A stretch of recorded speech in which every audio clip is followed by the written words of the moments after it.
Hey, hello there. How are you doing? Welcome back to Rule of Two Review. Today, we're talking about a pretty crazy story as more rumors have resurfaced about a possible Nintendo Switch Mini. So, of course, just 2 weeks after I made my own video discussing Michael Pachter's comments and predictions about Nintendo in 2019, where he predicted a mini Nintendo Switch that might operate in a handheld-only capacity, I shared my opinions that I didn't really see that as something possible, and now today, more rumors started to come out that are making it seem like, hey, there really is a good possibility that Nintendo may be planning that for this year. What we're talking about is a report that came from Nikkei and Gamatsu, where apparently people close to Nintendo, people may be working on the manufacturing side, starting to prepare for all of the mass production of these and the shipment and distribution of them.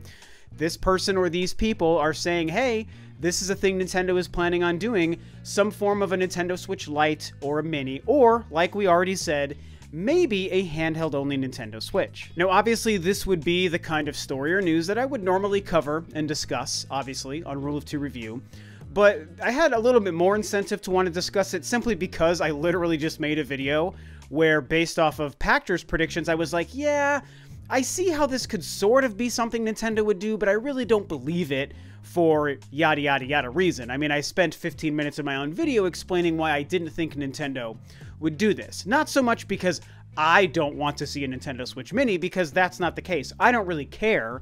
In fact, I actually think it would be interesting if Nintendo did release one, because I would like to see what the product would be like, and I would like to see how the market would react.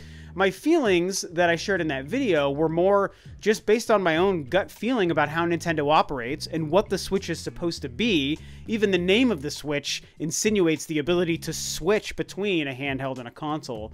And there were just so many a variety of reasons why I shared that I don't think Nintendo would actually make a handheld-only Nintendo Switch. And I think that's why I'm in sort of a weird place with this rumor and this story, because, you know, based off of everything I shared when Pachter shared his prediction and everything I spent 15 minutes talking to you guys about in my old video, I mean, I believed that. I believed it 2 weeks ago, and technically I still believe it now. And the only reason I can say that is because today's story is only a rumor, and it's the kind of thing that half of the time turns out to be false, or a hoax, or just a lie, or something not true, which means we might never see a Nintendo Switch Mini, which would mean my gut feeling about Nintendo not making one would turn out to be true. But at the same time, even though I still feel that way, I do see how this is the kind of rumor, based on today's reports, that could also turn out to be true. So suddenly, there's more validity to the idea of a Nintendo Switch Mini, and so I feel like it's worth talking about like it could be a real thing, which would mean, if the thing turns out to be real, that I was wrong. And that's fine. I don't really mind talking about when I was wrong about something, because I was only ever guessing. But I do have to say, before I continue to talk about this, that until it's proven true, I'm still going to stand by my guns. I'm going to stand by my prediction that I don't know why Nintendo would want to break the idea of the Switch to make something that only plays in a handheld. And so that being said, now that I've made that statement, I'm going to believe my theory until Nintendo proves me wrong and confirms the thing. Now let's talk about it like it might actually be real, or dive a little bit more into what's going on. And honestly, I'll explore the reasons why it does make sense for Nintendo to actually make one of these things. So the idea is Nintendo releasing something that would be cheaper than the current Switch, something that would be sacrificing some of the current features and bells and whistles of the Switch to make something probably portable only, and definitely cheaper, something maybe a little bit sturdier, and aimed more at young people, at young kids. And those are all things that, in the grand scheme of things, my opinions aside, does make sense. I can see why this would be a product that Nintendo wants to make and release, and why Nintendo releasing a product like this that's maybe $150, $200 could actually be successful and have a specific market. I mean, if we think about it, the only features and bells and whistles that we're really considering being pulled out of the current Switch for this would be the ability for it to be docked and played on a TV, and the Joy-Cons being something that can attach and detach from the console.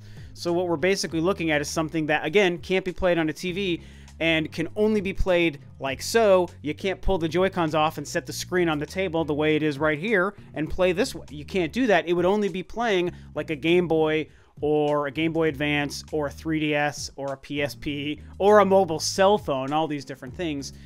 that's the general idea. And, you know, like I already said, yeah, I can see why Nintendo would want to do that. It's tricky though, because even as I discussed in my last video, Nintendo is also kind of now competing with the mobile market, which when they first released the 3DS wasn't truly the case. The mobile gaming market and the smartphone market and the App Store idea was only barely getting going in 2011.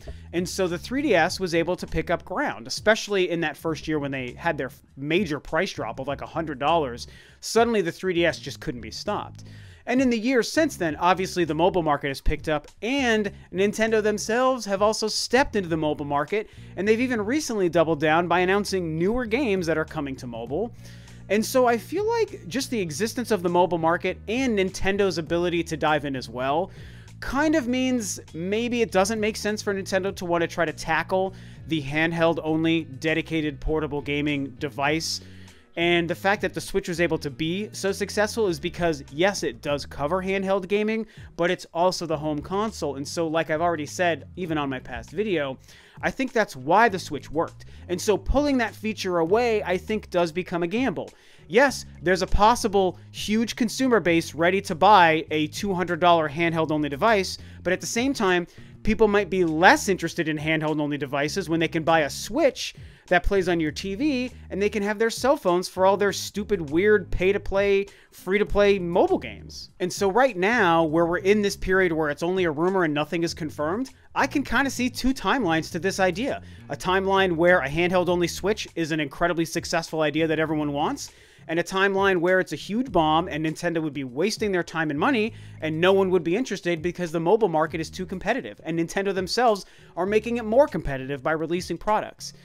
Yes, at the end of the day, there probably is enough to go around for everybody. I believe that. The gaming industry, the amount of consumers and gamers out there is large enough to support a Nintendo Switch, a PlayStation 4, an Xbox One, a handheld-only Switch, and mobile phones. Sure, that's probably true, but I do think that the penetration of all these markets does make me worry a little bit and further leads me to believe that it doesn't maybe make sense for Nintendo to do this.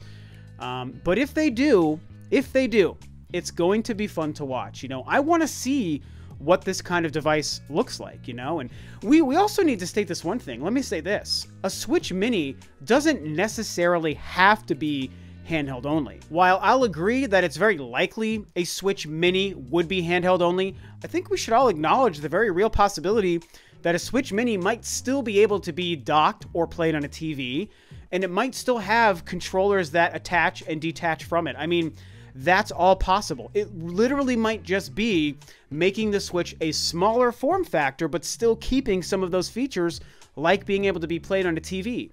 And if that happens, that means the handheld-only aspect of this might not actually be true, and Nintendo is trying to do something different. Of course, we then get into the conversation about a Switch Pro, which earlier today, when I woke up and barely kind of saw the tweets and links going around to articles about this, I was kind of under the impression that there was both rumors about a Switch Mini and a Switch Pro, which a lot of people have been talking about. But looking further into it and talking with some people, it seems like, no, it's definitely more on the Switch Mini idea only right now. But a Switch Mini could come with a boost in power, or it could come without a boost in power. Personally, I think the idea of a Switch Pro with a boost in power is something that would be more advantageous than just a handheld-only mini Switch. I mean, I've said this many, many times, including very recently. I think that the impending reveal and confirmation of a PlayStation 5 and a next Xbox kind of changes the game as far as where Nintendo is and where the Switch kind of fits into the market and fits into the mindshare of the average gamer. And I feel like a Switch Mini that the only thing it does is make it impossible to play on the TV, even if it's cheaper, I think might actually be a little bit less successful and make less of an impact once there's next generation hardware coming out from Sony and Microsoft. And again, I don't want to get into the conversation about Nintendo does or doesn't compete with those guys. I've talked about that at length. Yes, they carve out their own identity, but at the end of the day, they're all in the same sandbox. They are all competitors at the end of the day. They just are. And so Nintendo can't outright ignore what Sony and Microsoft are doing. Sony and Microsoft can't outright ignore Nintendo. And so a Nintendo Switch Lite that doesn't boost power, even though I don't need new power, I think that that wouldn't really necessarily be the smartest choice. I think, unfortunately, adding power, doing something like what a Switch Pro could do, or a new Nintendo Switch, Switch Upgrade, Super Switch, whatever, I think that that's something that might make more business sense for Nintendo than a Switch Lite. And, you know, yes, I don't want to beat a dead horse. I acknowledge that a Switch Lite has a 50-50 shot at being successful, but I think the same thing of the Switch Pro. And the way I see things, I think Nintendo has a better shot at upgrading the Switch, adding more power, improving and increasing the amount and the kinds of games that can be played on it is more important than saving $100 and having something you can never hook up to your TV. I mean, what are people going to be more interested in? I know that there's a kids market, and that kids want devices and parents want devices for their kids. And I know that, yes, Nintendo had a 3DS, and then they pulled the 3D out and changed the name to a 2DS. I get that that's a real thing, and it's a very good point that many people, including other YouTubers, have brought up. I mean, it is a good point, but I think that more people would be interested in adding to what the Switch can do than taking away what the Switch is capable of. And in adding what the Switch could do, there's always the possibility that more games become possible and available on the console, as opposed to pulling features out. You're literally adding stuff or you're pulling stuff away. And I think it's obvious most people want stuff added. Also, not to mention, I don't know about you guys, but I don't really see a lot of parents who are afraid to buy their young children Nintendo Switches. I happen to see a lot of kids out in the wild playing their Nintendo Switch. I've seen it many times at a movie theater. Literally last night when I was going to the supermarket and I was walking up, it was nighttime too. There was a little girl, her parents were loading groceries into the car, like in the curb by the front door, and there was a little girl in her winter coat standing out there holding a $300 Nintendo Switch. She was probably 7 years old. I mean, it's crazy the convenience of me noticing that last night and now me talking about it today, but it's totally relevant. I truly don't see any evidence that people are afraid to buy Switches for their kids. And so, yeah, making something cheaper is always a benefit and does open up a possible new consumer, but I don't really think that Nintendo needs to worry about that. Sony can sell $400 PlayStation 4s to the tune of almost 100 million units, and that's people, adults, teenagers, kids alike, buying these things, having these things, playing these things. And I think the same holds true for a Nintendo Switch, even at $299. And so, again, I'm willing to concede that the rumor exists. There's more evidence to show a Nintendo Switch Mini that would probably be handheld only does seem to exist. Maybe this thing is going to happen and maybe I was wrong. But I still can't stop thinking about the evidence in my eyes that shows that it seems like a weird thing for Nintendo to do. And I also can't help but think if Nintendo is going to do something to change the Switch, instead of pulling features out to sell to young children, why not add features in to increase the library and make it more appealing to more people who have their own income? I mean, hey, Nintendo might be doing the mini thing, but I feel like the Pro thing just would be the better business decision overall. So hey, these are just my opinions and my thoughts, and again, this is all prefaced under a couple of caveats. One is that this might not be true and we never see it. The other is that maybe my prediction was wrong and it is true and there is a handheld-only Nintendo Switch on its way. But then what does that mean for the Nintendo Switch Pro? I mean, who even knows, man? This just goes to show why I've been saying that as much as I love the Switch, I don't know that it's going to last as long as some people think. And I think that the simple fact that we're looking at Nintendo possibly releasing a Switch Lite or a Switch Pro or both or whatever just in the 2.5 years into the life cycle of the Switch, if there's any truth to this, shows that it probably won't be more than another 2 years after that we might be moving on from the Switch into something else. And it'll just be interesting to see, man. It's hard to predict. The Switch is an amazing machine.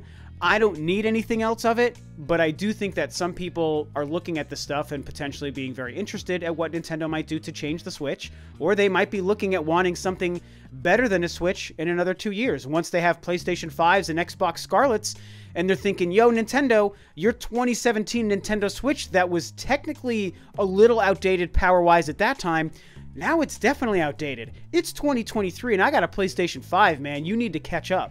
And I feel like that's when we might see Nintendo truly move on to something else. But that's a different conversation about a different product for a different day.